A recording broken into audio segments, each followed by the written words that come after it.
Spoiler warning, if you have not watched or read The Seven Deadly Sins, there will be spoilers for the anime and the manga. Thank you. So it's actually over. The Seven Deadly Sins manga ended... Wait, hold on.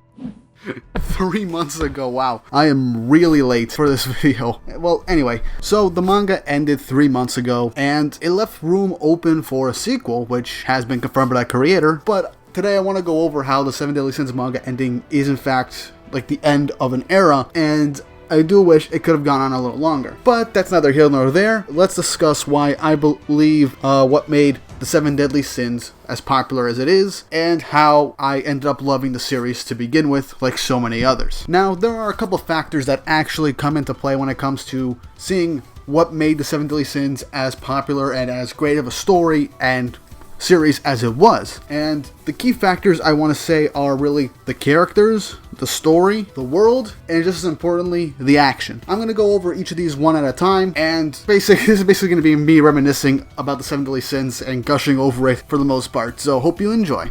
Now let's get the easy part out of the way and talk about the story of the Seven Deadly Sins. Now, obviously the story of the Seven Deadly Sins isn't the greatest story in manga ever, but it has something there that everyone can enjoy. For me, it was the fact that it started off somewhat lighthearted and teased at a more serious story, but acted as a somewhat action-adventure series, until it slowly delved into a more serious and darker series that eventually just kept me invested throughout the whole thing, which was towards the end of the Holy Night and the Holy Night arc where they went into Leonis. Now, the Seven Deadly Sins story isn't insanely complex, but it has enough there to keep you guessing on what could possibly happen and theorize on what certain characters' origins could be, how these characters ended up how they were, or mysteries on certain characters that are later answered in a somewhat very expectable way, or in a way that you expected, but it was even better than you had hoped when it came to the initial reveal. And honestly, that's something I really did enjoy for the Seven Deadly Sins. It spoon-fed you pieces of information throughout and foreshadowed a lot of things. And through the actual story, we honestly get to see more of the characters, which, while the story is vast, it does focus a lot more on the characters and their growth. And that's another segue I'm going to go into in a minute, about the characters being pretty much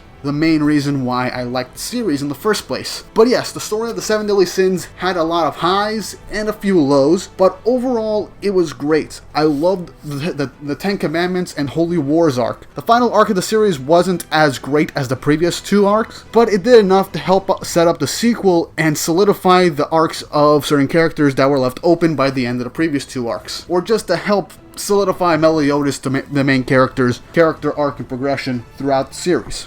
But the main thing that I like about the story of this series is how every single arc we've seen up to this point pretty much naturally flows into the next. First arc of the series introduces us to the main cast, then we go into the Leonis invasion arc, which then ends up giving us an idea of the commandments, which we then see in the next arc, which shows us that each of those members is roughly 10 times stronger than the initial sins, and up to this point they were seen as pretty much the strongest characters in the show. Then from that, we moved on towards the initial new Holy War arc, which then led into the final Chaos arc at the end of the series. The final arc didn't feel too much as a clean way to go into it from the previous arc, but every single arc up to that point flowed pretty much seamlessly into each other with a natural tease or nod to what will happen next, and even foreshadowed the coming threats, which is something that I think every good series naturally does. Make every single arc naturally flow into each other, feel even more like a continuing story. Not to mention that these arcs in the story help further establish the world of the Seven Deadly Sins, and gives us a good idea of how the areas are like before and after the initial wars. And while it could have used a bit more world building in the series, we had enough that helped build up the initial story and characters so that we a nice and satisfying series. But enough on that, let's get on to the main reason why I do enjoy the series, and that is in fact the characters. Now, while I do believe Meliodas is a good character, the one thing I do like about this series is that he isn't the central focus the majority of the time. The series focuses on each other character and member of the Seven Deadly Sins, and showing us the progression and growth throughout the series. I mean, the series is called The Seven Deadly Sins, not Meliodas. Honestly, what would have been a better name if it was just centered on Meliodas specifically? Whatever. How the characters change and evolve throughout the series is honestly one of the best parts of the Seven Deadly Sins story. Every single character, whether it be their main characterization or their personal flaws, are all pretty much entwined with the sin they're associated with. Whether it be Meliodas' uncontrollable and destructive wrath, Bond's unquenchable greed to steal stuff, King's slothful nature when it comes to his own responsibilities and being there for the people he cares about, Merlin's own insanely gluttonous thirst for knowledge, Escanor's insane amount of pride when it comes to his own strength, and obviously Deanne's jealousy with her envy. Now, a lot of these characters, essentially all of them, have gone through their own character arcs that have not only made them better people, but also helped them overcome their own sins of the past, like Meliodas overcoming his own wrath and trying to make up for all the stuff he's done. Bond getting over his own greed, which is symbolic in his own magical ability later down the line in the Holy War arc, where now he can give people energy instead of just taking it. King fully embracing his role as the Fairy King and protector of everyone that he cares about is also symbolized in his new transformation with his fully grown wings. Escanor overcoming his own pride, where he ends up giving up his power of sunshine in order to help his friends by giving it back to the original owner, so it would be more powerful. Deanne overcoming her jealousy, and Gother overcoming his lust for actual emotion and feeling, which he kind of does by getting back his legitimate heart. Now, the one character that I didn't like at the start of the Seven Deadly Sins was actually Elizabeth, and I think a lot of people had that similar complaint. But as the series progressed, she slowly but surely became a much better character. It is only further enforced by the fact that the Elizabeth we have now, from the start of the series up to now, wasn't the real Elizabeth from the start, in a way. Because this also ties back to how the story kind of foreshadows obvious or sometimes subtle things in the story that would appear later down the line. For example, during the Ten Commandments revival arc, we get a line from Zaneri saying that Elizabeth is the reincarnation of Meliodas' old girlfriend, Liz.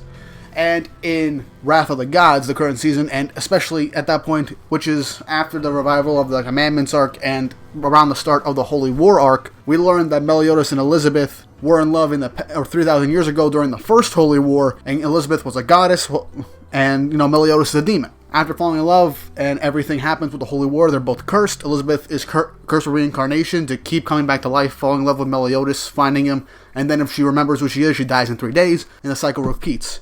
Meliodas is also kind of fuels his wrath with this curse because whenever he dies, he comes back to life, losing more and more of his emotions to the point where he himself ends up losing his own emotions, turning himself into the cold, heartless, and powerful demon he used to be. And through that, we actually get to see that Elizabeth has somewhat gone through her own character development somewhat off screen, and the current reincarnation of her goes through her own slow but steady development to become a more prominent character in the story and tries to have a more active role, so she's not just standing on the sidelines or just used for healing. Throughout the Holy War and even towards the end of the series, she has a more active role in actually fighting instead of just healing.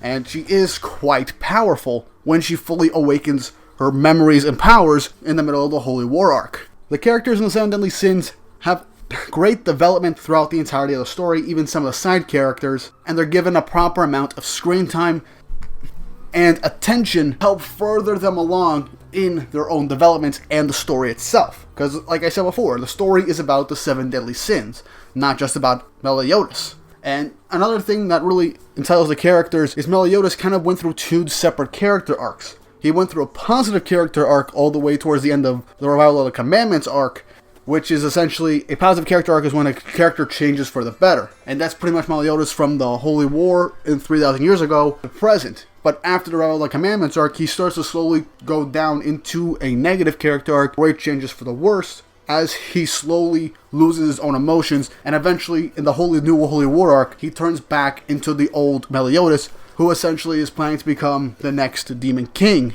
during this whole Holy War arc. And after that, Meliodas finishes his positive character arc by the end of it, when he essentially overcomes his own father and fully controls his emotions and wrath to the point where he does not even have the curse devouring his emotions anymore. which is essentially when he breaks the actual curse on him and Elizabeth. Anyway, the characters in this story are great. A lot of characters got great development and great moments to shine. Some could have had more development or some larger contribution to the initial story. I'm looking at you, Deanne. You needed a lot more to go into for this series. You needed a lot more development and screen time, because as far as I'm concerned, Deanne is I think one of the weakest members of the Sins and contributed the least. I mean, that's only my opinion. I mean, there's also Gother, but Gother had more of a thematic relevance to the story. But anyway, with the characters out of the way, let's go on to the final reason why I like the Seven Deadly Sins manga, and that is, in fact, the action and the art. The action in the Seven Deadly Sins has always been amazing and has continued to improve throughout the series up until its end. What I do love is how the mangaka Nakaba Suzuki puts a lot of detail and love into his artwork. A lot of times when it comes to the fight scenes or even the most epic and most impactful moments, he puts a great amount of detail to emphasize whatever is happening on the page. Whether it was Escanor's epic entrance and is about to finish off Galland in their first encounter, or towards the end where we have an epic two-piece spread between Bond and Demon King, so we can see the actual tension in the air as they're staring each other down, to towards the end where he makes even more two-page spreads to further emphasize the impact of the hits and the scale of what the characters are facing. The action scenes aren't just eye candy. I mean, they are eye candy, obviously, but with how much care is put into it, how much detail all this is in, we really get to see how impactful every moment is and how thought out the creator puts into every single one of these scenes. The manga has always had the best artwork, in my opinion, in manga. I mean, there are other manga that have had way better artwork than the Seven Deadly Sins, but in the Seven Deadly Sins case, it had great artwork. The action segments were really great, and they can last for a while and never feel old, especially with the unique ways Nakaba does his fight scenes. That's not to mention the actual powers and abilities of every single character in the series. There's always a creative way to go about things, and even if it ends off in like a big power struggle at the end, you get to see the actual scale of it and the tension put into these scenes. Seven Deadly Sins is honestly a really great manga. I believe back in 2014 it almost beat out One Piece. And I believe around that time it was probably around the start of the Ten Commandments arc or by the end of the Leonis invasion arc. I believe that was where the manga was at that point.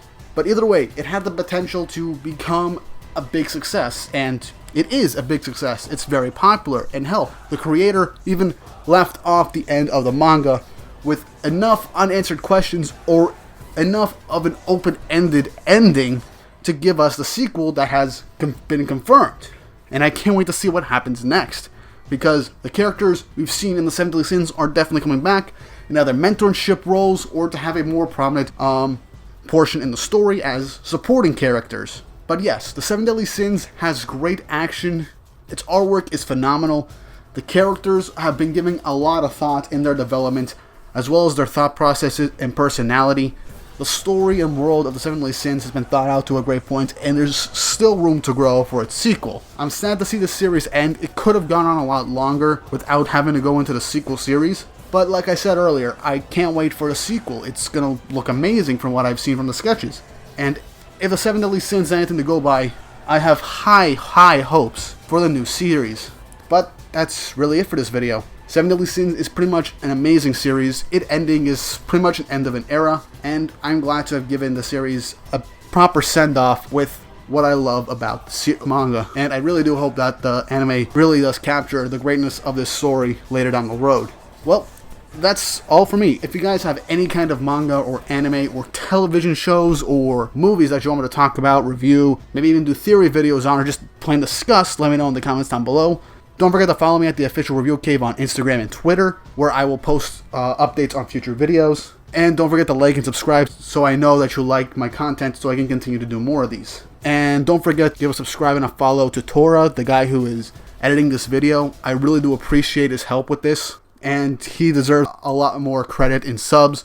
So go give him a watch and follow. And with all that said and done, hope you guys have an awesome day.